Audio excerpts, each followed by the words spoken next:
वैसे इमाम ख़तीब के ज़ाती अखराजात पर ज़्यादा तवज्जो नहीं देनी चाहिए, उससे भी कई दफ़ा नुकसान होता है। वो मुझे एक इमाम साहब एक गांव के मिले एक दफ़ा, कहने लगे मैंने ना मोटरसाइकिल ले लिया है तो सारा पिंड तहकीक पिया कर दिया, पिया नहीं कितों ले लीए, यदा पता करो भाई इसने मोटरसाइकिल ले ली, चाहे PhD मौलवी हो, इतना मर्जी फाजल हो, रहना उसे साइकिल पे चाहिए, वो नीचे नहीं उतरना चाहिए। इसलिए कि दरवेशी का हुक्म उस बेचारे अकेले के लिए ही है ना, उसके लिए ये हुक्म है। बल्कि मैं तो एक दफ़ा ना हम कॉलेज के टूर के साथ मरी चले गए, तो हमारे एक पुराने बुज़ुर्ग थे आलिम, तो वो भी किसी तरीके उनके बच्चे भी खींच खूंच के उन्हें ले गए। तो एक चौधरी साहब भी हमारे इलाके के गए हुए थे, वो भी विद फैमिली गए थे, हत्ता कि सारे बच्चे गए हुए थे उनके। तो जैसे ही चौधरी साहब पे नज़र पड़ी ना, तो वो अल्लामा साहब बेचारे थोड़ा इधर उधर होने लगे।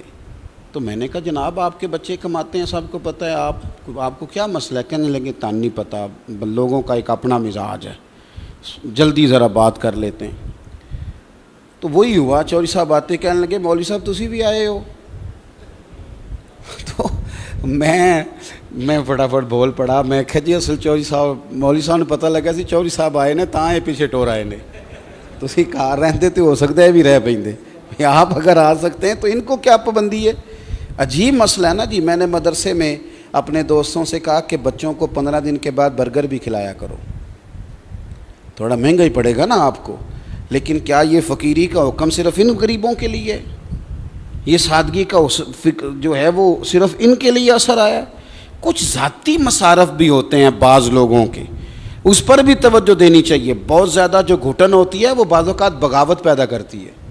जब किसी चीज़ को आप बहुत ज़्यादा दबा देते हैं तो वो भी कई दफ़ा फिर बगावत को जन्म देती है। ये उसूल कभी भी नहीं करना चाहिए कि आप किसी को दबाते ही जाएं